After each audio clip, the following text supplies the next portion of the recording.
Welcome to Driven by Janelle, the podcast where passion meets power and women take the lead on two wheels. What drives you to ride? All right, you guys. So today on Driven by Janelle, we are here with Wade Becher, also known as Wicked Wade. And in this episode, we're going to sit down with him and talk about his company, Wicked Wraps, and how he founded it and what his goals are with it and all of that. He has a custom wrap shop with a reputation for delivering high-quality vehicle wraps since 2005. Together, they aim to deliver eye-catching custom wraps to make your car or any other vehicle stand out. And I'll just say, you wrapped my Royal Enfield Classic 350, which is a motorcycle, not a car. Yes. So, and that's beautiful. I've gotten so many compliments on it. Nice. Yeah. And obviously my favorite color, pink. Yeah. But you know, that I've taken it out in the rain so far. Like, it's been in the LeMay Museum. Awesome. It's traveled a bit around the Seattle area and has been great. So That's awesome. I mean, I think the whole idea was a great positivity, and I'm glad it's doing that. Yeah, absolutely. I think when people see it, you know, they think motorcycle, you know, should be a very, you know, tough thing. Yeah. And then they see that it's pink. Yep. And then they're like, wait a minute. And then if it's in the rain, they're like, well, we're just all confused. It is tough. It is pink, and it's, you know, it's wrapped. So, so it's maybe pretty wicked in that. Yeah, in that respect. Yeah, absolutely. Yeah. All right. So you started Wicked Wraps in 2005. Mm-hmm. It was a personal project for you, or? Wicked Wraps really kind of just happened, kind of almost serendipity. I was, at the time, I had an S10 pickup truck. I had bought it prior to 2005, and I was just working on it paycheck to paycheck. Mm-hmm. And ultimately, there was a company called Killer Paint out of Snohomish. And it was owned by a guy named Mike LaValle. He innovated the real fire flame airbrush painting as we know it in the airbrush world. Okay. He was on Monster Garage back in the day with Jesse James. And so instantly I was already looking up to the person because he's local. He's from Snohomish. And so my first thought was, I'm going to go get my truck painted. And so in my early 20s, I went over, I met with them. The price quote was around $60,000 to $70,000 to paint this truck. It was way outside what I could afford at the time. So I thought to myself, there has to be something else for me. And so I bought my first plotter and started making vinyl decals in my bedroom. I had no idea that it would lead into printing things, or ultimately that just a year later I would produce my first real fire flame wrap. Wow. So you started in your bedroom. Yes. And, you know, I guess 2005, we had YouTube back then, but how did you learn how to do it? Yeah, so I was just one of those people where I have a dad who's, you know, a very eccentric, technical dude who's just crafty and handy. And I kind of started pitching the idea to him. He had a hot rod at the time as well. And I kind of convinced my dad, like, hey, if we buy this printer, I could do my real fire flame wrap. You could get the wrap on there for your Mustang. And through the process, we'll just kind of learn this together. And that's what me and my dad did in the beginning. A lot of it was, did we know what we were doing? Not 100% right off the bat.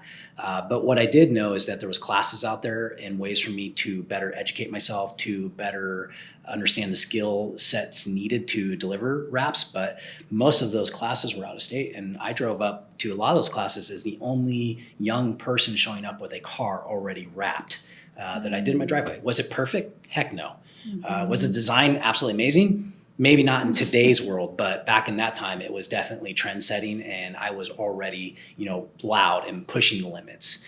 And so that's kind of where it has started. Wow. Very interesting. And just when you're talking about it, you know, I really don't know the history of like wrapping vehicles at all. Like, is that something that's just come about in the last like 20 or 30 years? Is it something? Yeah. Vehicle wrapping and decals and such have been around for, you know, a long time. I actually think the first vinyl wrap film was actually made back in the 80s. Mm-hmm. But it wasn't something that was affordable or something that, you know, is the same as wrap films have evolved in today's market. Wrap film really started to become a thing right when I was starting our Wicked Wraps in 2005. At that time, solid color wraps did not exist. So if you were going to do a solid color anything, you had to print it. Mm-hmm. And Also, there was limited types of print medias and films you could do, so you had certain avenues you could go. At the time, we used a lot of 3M product just because that was one of the better printable wrap films at that time. And, the most companies were predominantly focusing on commercial applications. And at the time, I was more focused on the Pimp My Ride scene. And I was trying to show people that if you could print something that was a billboard, then why couldn't you print flames? Yeah. And so that was really what inspired it, and not knowing that it would lead into where it has today. The vehicle wrap, tent, and protection film market has more players now, including general sign shops and auto shops. What are the specific things Wicked Wrap does, whether in the process, materials, people, or design, that truly set you apart from anyone else? Yeah, absolutely. I think since the day I started in 2005, I've been pushing the limits. I've been proving to people that have maybe not thinking that we were capable of producing the work that we have done over the years. I think the things that separate us is our design process. The fact that we do everything on real 2D rendering templates, which is unique to our company. Most people do things on pencil line drawings. I believe in a really strong visual process for the client. And also by working on 2D rendering templates, it allows us to really make sure the design is going to fit the vehicle. And what you see on the screen and what we send to you is what's going to roll out our garage door. We also believe in using all American made premium cast films. I've been down the road of sourcing stuff from overseas, and it has backfired. And so we stick with the tried and true brands that really continue to support us. That's a differentiator there, because there's a lot of shops out there that do choose to use a lower grade print media, and ultimately that just hurts the brand in the long run. Yeah, they saved up front, but they spend more on the backside to get it removed, or maybe their brand is just looking tattered and faded and not looking good. Right. The other avenue is just we're in-house design. I literally design everything that comes through Wicked Wraps. I do work with some third-party designers on some projects, but majority of everything we do is being designed by me. We also print in-house. We have a true production room. We're not just a warehouse where all of our equipment is sitting out there and we're printing and allowing contaminations and things like that to get into our print media. It's all done in a safe space that is controlled and environmentally controlled. We have state-of-the-art equipment. Our printer is what we call a calibrated printer, and that just means if like Starbucks or a company comes to us and has a specific Pantone color, we're actually hitting that Pantone. In most cases, most shops' printers are not calibrated correctly, and even though a client might provide a Pantone color, they're likely not hitting that Pantone color. Right. Outside that, our customer service is awesome. We respond to people in 24 to 48 hours. That's even with on an average of having 30 to 40 quote requests a week. We're still just firing on all cylinders like that. I really believe that the first point of contact is huge. I focus on relationships first and foremost in our business. It's easy to sell people and have that in your mindset, but it's a lot harder to earn a relationship. And when you earn a relationship, ultimately I earn them over the next 10 years. So it's not just one car, one sell. We're now doing everything from this person, from doing their fleet vehicles to wrapping their personal boat to coming in their house to, wrapping the wall. So there's a lot of those elements that we continue to work in there. And then I believe in the Northwest that we have one of the sexiest, coolest shops from the time that you pull up in the parking lot. You can tell that we live, eat, and breathe branding. Our parking lots are painted. You've seen it. It's pink. We have our logos painted in the spot. We have our garage door wrapped. The whole idea is to bring people and immerse them into the experience of what Wicked Wraps is all about. So when they walk in there, they're instantly blown away by this presentation of our retail space. Most shops don't have anything like that. And to me, it's really important because we're showing off our work at that point in time. And we don't have anything to hide. We have everything to show, because it is my responsibility as a guy that's considered a pro in this industry to educate the general public and the buyer as to what are you getting, whether it's a motorcycle, whether it's a commercial brand, what's that look like? And we love touring clients through our shop. Letting them see the work, seeing the wraps in action. That's a huge part of our process. We want people to believe in us and believe in our capabilities. And it's also just an opportunity through that process of the show and tell aspect. It's just educating the customer to be that smart buyer. Explain what our warranty process looks like. What happens when you need to wash the car. We don't just do a wrap or do the tint or do the paint protection film and cut the customer loose and treat it as that one and done transaction. I actually require clients to come back and have participate in our warranty program. The reason we do that is because it makes it so that we can see our work, we can provide maintenance on our work, and we can make sure that they actually get 7 to 10 years out of this product looking good. And also maybe the client inadvertently caused damage or did something, I would ask they bring it to that appointment and let us, remedy the situation to try and take care of it for the client versus them trying to do it on their own. Right. What continues to drive you personally in your business after, 2 decades? Yeah, I mean, I've always had a desire to do this. I think for me over the years, it's been watching the success of my clients find their opportunities and their dreams and their businesses. It's fun for me to know that they're, like Dixon Electric has been a really good client of mine. It's fun to know that I started with that husband and wife in 2010 and they've grown to, 20 vehicles strong. And I've watched their brand over the years evolve from a little tiny decal to a partial wrap to now moving into these over the top full wraps that we've done for them. To me, that's fun to see people finding success. I've always believed that by helping my clients achieve that success, we find success alongside them. Also, I love my team. I've got a great team of employees. I've hand selected and hand trained all these people to be a better version of themselves by constantly just reinforcing positivity. Even when we make mistakes, it's not about tearing our employee down. It's just, why did this happen? Was there a different way we could have gone about it? And me providing my experience to better set my employee up for success. Right. Outside that, just having a really great wife and partner in that, Haven has definitely, brought some different structure ideas into the business, and that continues to push me even harder. Every day in small business is about fighting for your small business. It's about fighting for other small businesses, and it's making sure that we can help the overall community as a whole. But that's really what drives me. The artwork part of it, it's fun. Getting to see the cars get wrapped is cool, but it's more fun when you get to see how it changed and impacted one's life. Mm-hmm. Yeah, definitely about the community. And yes. Yeah, it's like a symbiotic relationship. Yeah, we do like a lot of nonprofits and stuff, and any nonprofit that listens to the podcast, we always will match anything they have budget-wise. So, like for instance, if a van wrap cost $5,000 and then that was the van they had, but their budget was only $2,500, we'll match the other $2,500 and get them a cool design that helps elevate their nonprofit organization, that potentially gets them more donors, things of that nature. I really believe in doing that sort of stuff. I also believe in helping law enforcement and helping, like we just helped behind the badge. Really created a beautiful mural piece on their trailer that shows the mural that's down in Olympia of all the fallen officers over the years. To me, that's important because I couldn't operate my business if I didn't have people out there constantly protecting the safety and the integrity of the general public. I feel the same about first responders, fire departments, anything in that realm. Or if you have some sort of unique nonprofit that I've never heard of, bring it to the table. I'm sure we could help figure out a way to elevate their brand and make sure their message is heard.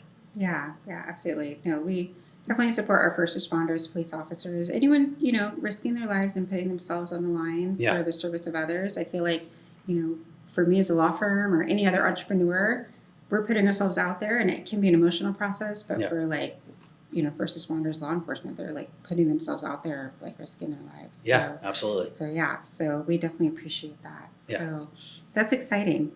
If you could go back and give yourself one piece of advice on day one of Wicked Wraps, what would that be? I think if I was to go back and maybe look at if I was to change what that roadmap was like, it probably would be changing maybe some of the partnerships I've had over the years, approaching things a little bit differently in those partnerships. I definitely have had kind of partners along the way of doing Wicked Wraps and now starting our sister company, Wicked Wash. I think as I'm getting older, I'm finding more and more that I don't always know that I need a partner back there.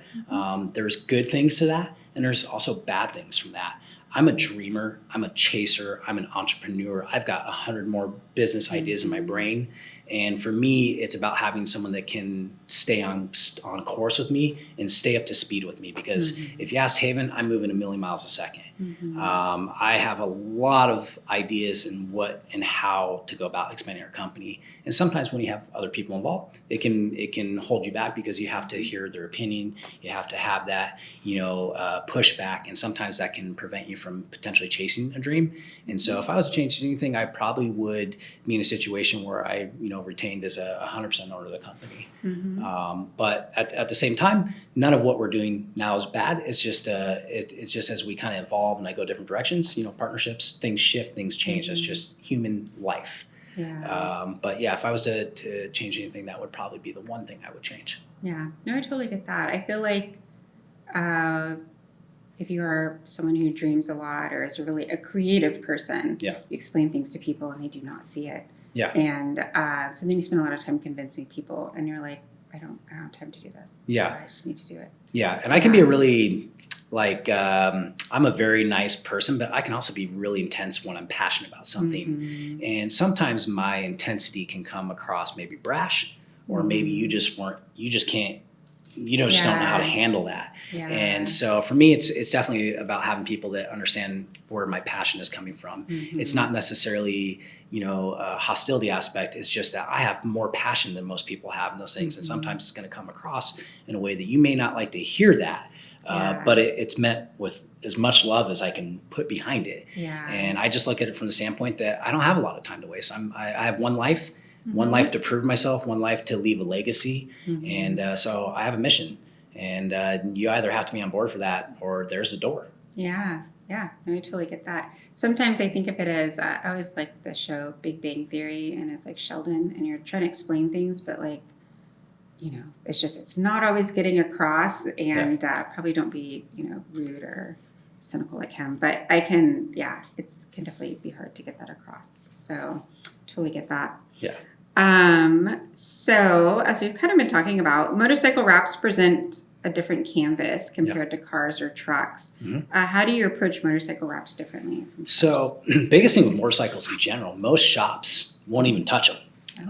Just because they just look at it like, oh, it's this tiny little tank, and then there's this little piece, and then there's a fender, and gosh, I don't even want to turn a bolt on it because if I even touch it, I don't know what to do or what to take off or how to even go about it. And almost everything on a street bike is a 3D compounded curve. So how do you set yourself up for success?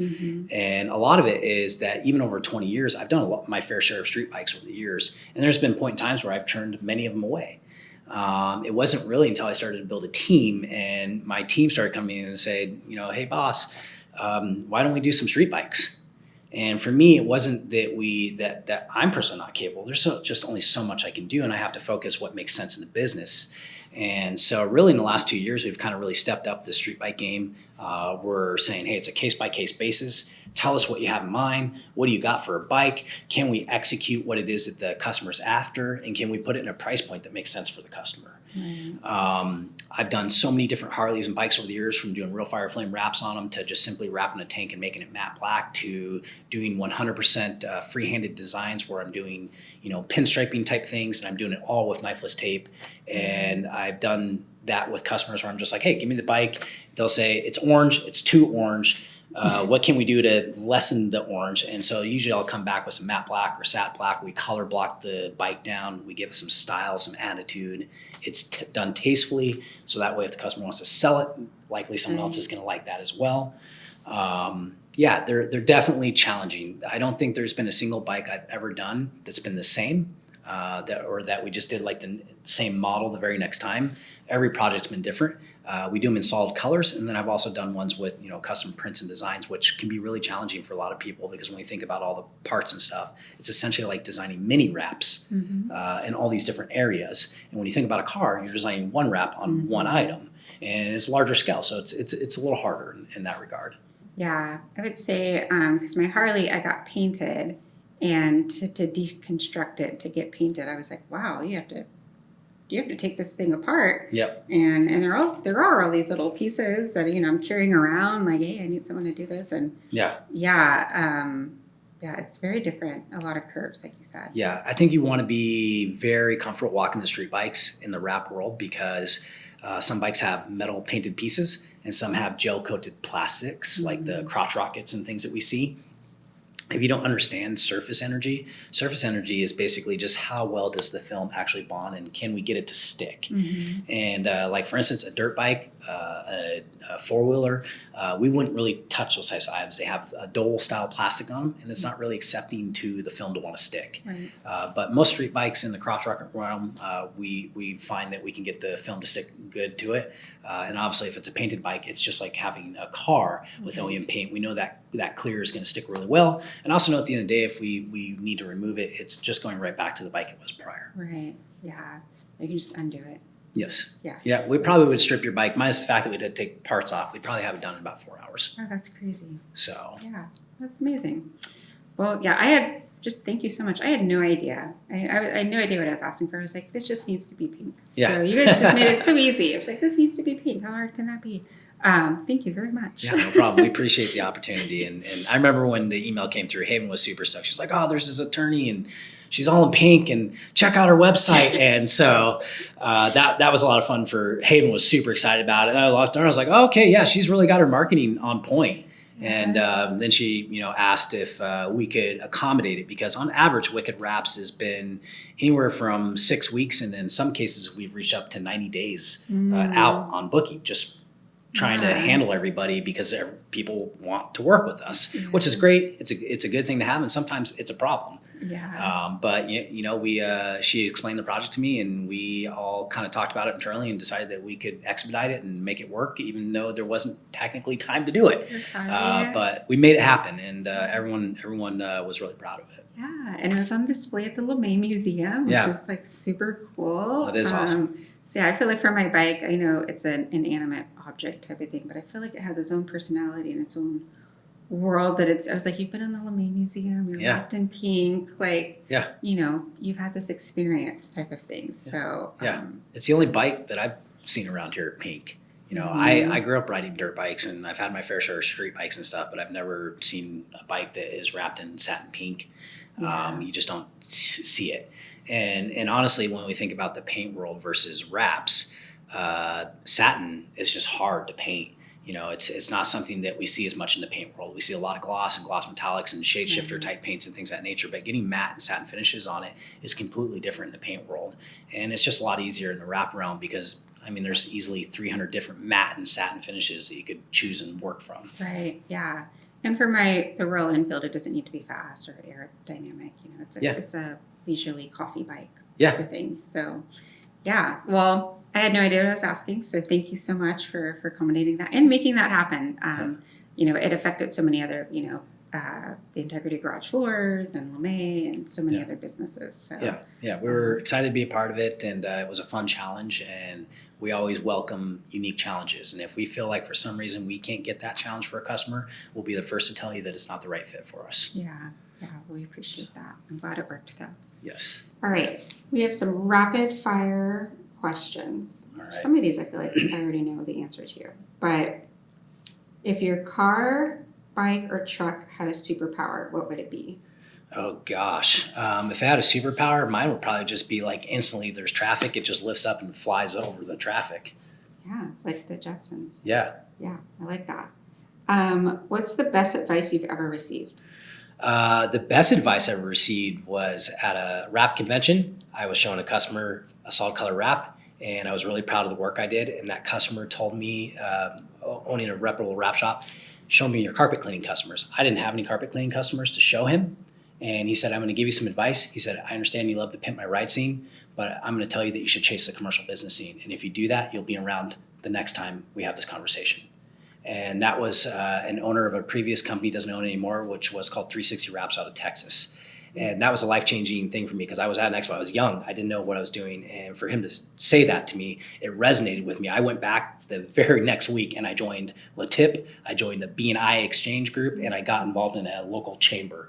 And I was the youngest dude in there trying to sell wraps to all these service companies. I had no idea what I was doing. I was just like, you know what? I'm going to fail, but I'm going to die trying. Yeah, no, B&I, that's a good networking group. So yeah. Well, thank you, that person. Yes, absolutely. What makes you passionate and motivated? What makes me passionate and motivated is my family. I think that as I've gotten older, my passions and desires have changed. I think that's a common thing with most people. There's things I cared about when I was 20 that I don't care about now. Definitely in my early 20s, it was more about my ego. As I've gotten older, I care less and less about that. I care more about propelling people, finding the positivity to move them forward. But most importantly, it's my wife, it's my stepson, Jason. They push me every day to be a better father, to be a better business owner. And, Haven and I are looking to, bring another child into this world. Mm-hmm. So we're actively working towards that now. And so to me, it just means I got to work even harder because I'm building a legacy and I want to be able to leave that legacy to hopefully a younger version of myself. And to me, that's my drive. That's my passion every day. Absolutely. Family and community. Yes. What's one thing you're grateful for right now?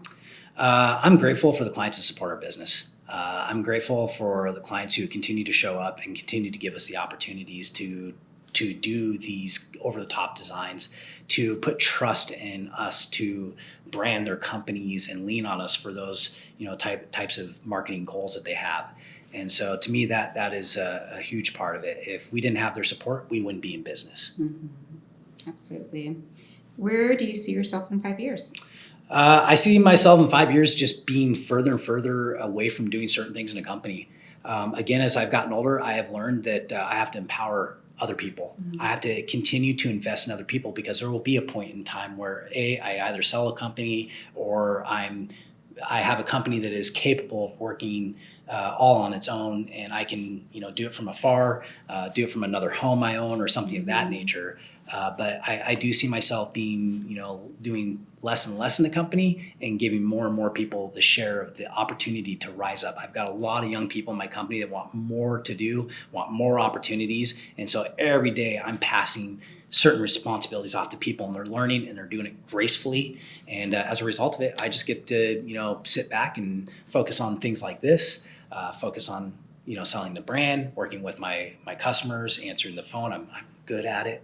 And watching my employees find success that they didn't think maybe they were capable of. And I'm back there just pushing like, no, you can do this. You're capable. Right. And with good structure and good positive reinforcement, most of my employees are just stepping up and it just means that they get to make more money, more share of the pie, more opportunity. So that's kind of where I see it in 5 years.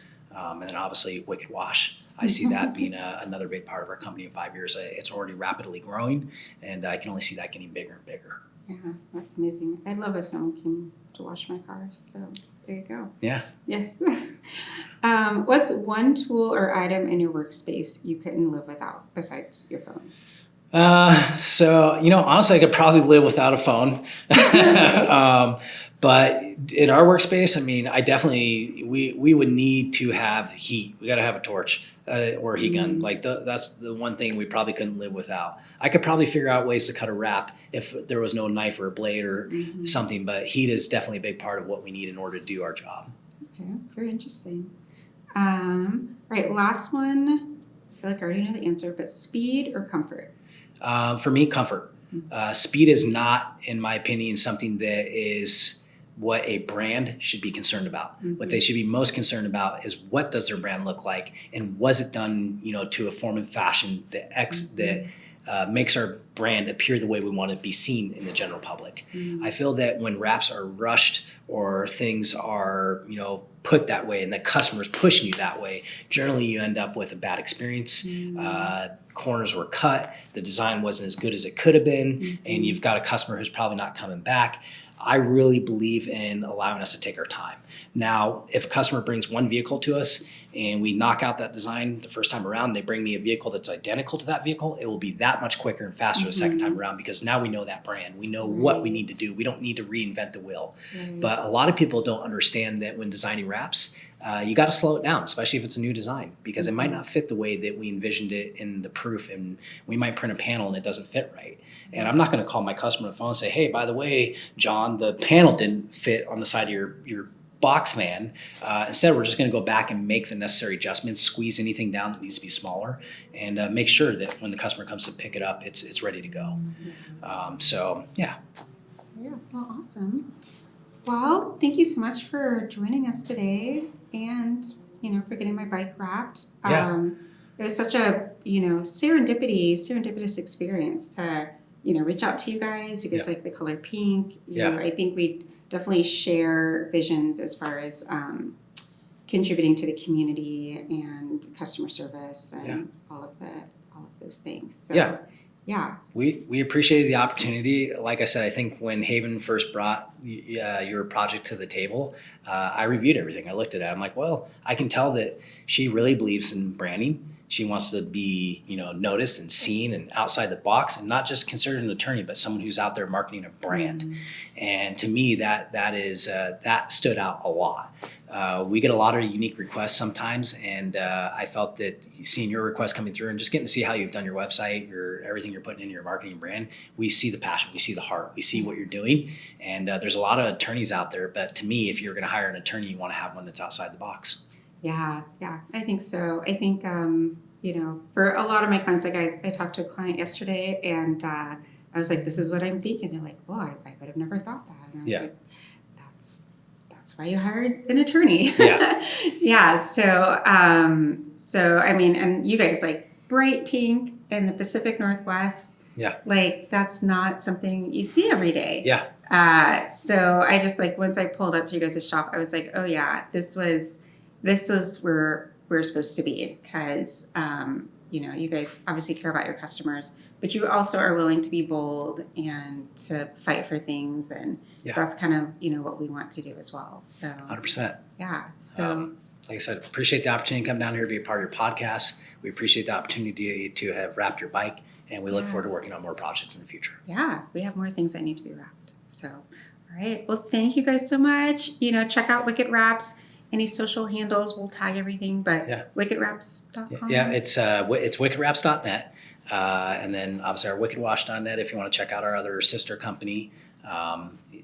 Beautiful website, so I encourage you to go check it out and see what we're doing. And then we have our Wicked Wraps YouTube channel, all that stuff. Oh, perfect. Yeah, so, and a podcast. We do have podcasts. Most of that's all up on my YouTube channel. Mm-hmm. And then, if anyone gets on our Instagram, they're going to see all our TV commercials. It's a fun visual place. I will also encourage anybody that's listening to this podcast, if you're in the local area, you just want to know more about wraps, want to get behind the scenes of what a wrap company is, we're an open door shop. You don't need an appointment. You come by. We will stop what we're doing. We will take care of the customer. We will explain. We will educate. Whether you buy from us or you go to another customer or competitor, you're at least going to be educated. You're going to make a smart buy. Yeah, that's awesome. Well, I will say I got a tour of the shop before my bike went in, and it was beautiful and it was exciting. So I'd recommend it. Yeah, appreciate that. Awesome. All right, guys. Thank you. I think that's it.